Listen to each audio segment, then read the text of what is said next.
Drillbird is a cute little 2D digging platformer in the vein of Motherlode or SteamWorld Dig. This guide's specifically for people trying to get faster at playing the game, whether to speedrun it fully or because you're going for the achievement for beating the game in under 20 minutes. I'm not the best at this game myself, but I have been having a lot of fun with it and wanted to understand it better, so I thought I should share what I've learned as I've dug into it. Experience. To hatch the egg, you need to collect ores worth a total of 1050 XP and the heart from the grave at the bottom of the game. Once you've sufficient ores, the egg will be in its largest form, with a crack in the centre allowing the heart to be inserted so that you can hatch the egg. Only XP from selling ores contributes towards experience. XP gained from killing critters can of course be spent on upgrades, but it doesn't count towards the egg progression. Note that it's the specific value of the ores, not just the total number of them, that will contribute towards the experience total. The ores are semi-randomised, they'll always be in the same locations and broadly get more valuable as you progress, but the specific ore from a pool may vary. I've got the ore values on screen now, but yeah, Pebbleite is the least valuable, Diamond's the most valuable. Note that the weight and the value are independent. You'll sometimes pick up an ore heavy enough that it would take you over the weight limit were it not capped. This won't have any effect on the value of the ore, it will simply set your encumbrance to the maximum. Now for general strats. Upgrading. You want to upgrade fairly quickly to be able to drill faster and carry heavier loads. The exact points you should do so aren't going to be detailed here, however you should be keeping in mind the trade-off between the time to rest and the time saved on future delves by already having a more potent beak or more voluminous bird pockets. You may also wish to throw an upgrade into fuel and health, choose your own balance of priorities. Flowers. To plant a flower, drill down into a piece of unbreakable ground for about 6 or 7 seconds until a flower sprouts. You'll see it starting to turn green and then a flower appear. This takes some time but is crucial for speedy ascent.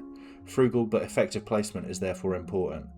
In all current runs I'm aware of, the first major shaft is dug 2 tiles to the right of the main opening such that it will end up in this little alcove, and then the next is dug 2 tiles to the right of the unbreakable rocks to its right, once the shortcut back to this flower location has been opened. Where exactly the following flowers are planted is more subject to the exact route you intend to take, and I don't want to be too prescriptive with these locations as there may be further optimizations. But here's a comparison between how long it takes to climb this section, even taking into account drilling time the first time you plant each flower.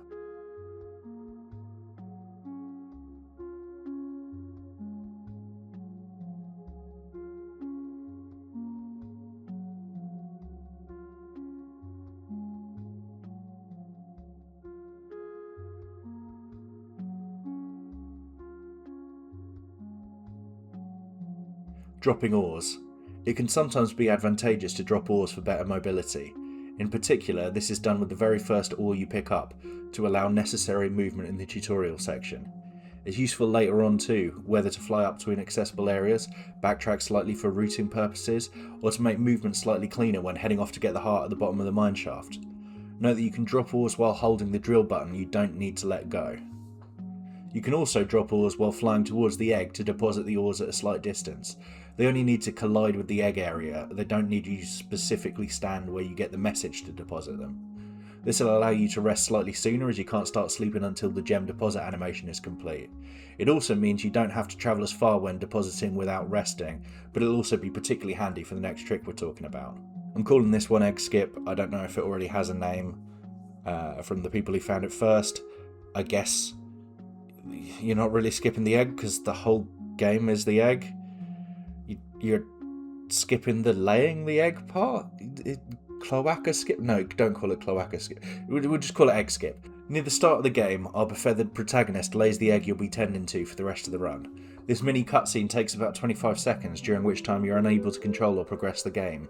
However, if you deposit some ores you grabbed in the tutorial section, throw them at the egg while flying, and then hold up as you enter the cutscene trigger, you'll be able to trigger the sleep pop-up and upgrade your bird.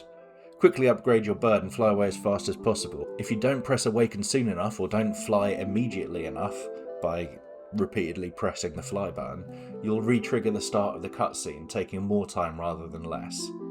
Once you've flown away, you'll be able to continue drilling rather than staying to watch the cutscene play out.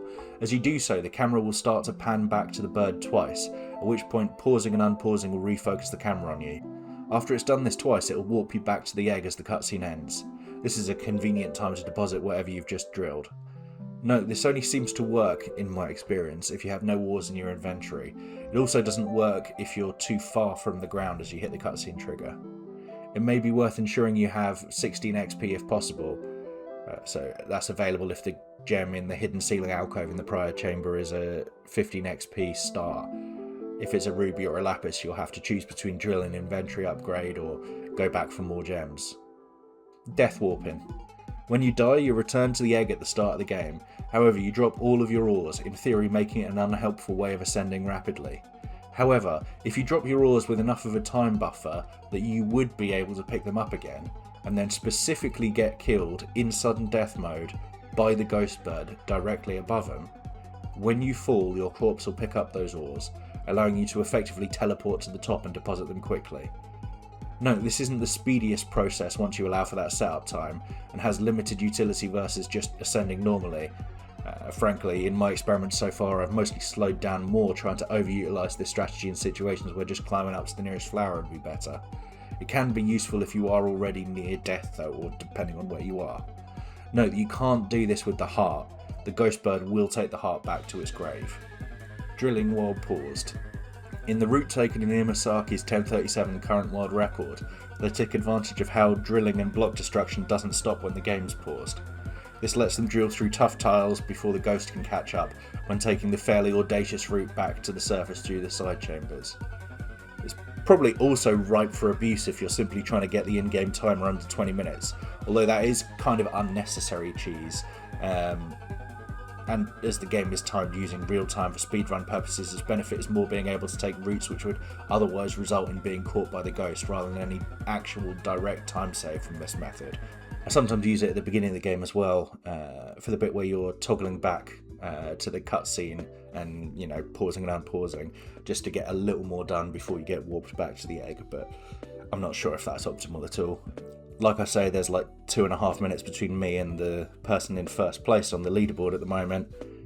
And frankly, I think with more players, this could definitely go even faster. Yeah, so that's mostly why I'm making this video. It's a fun little game. I kind of want to get more eyes on it, get more people to give it a go. And also I'd be interested to see what people find if more people start trying to run the game. So,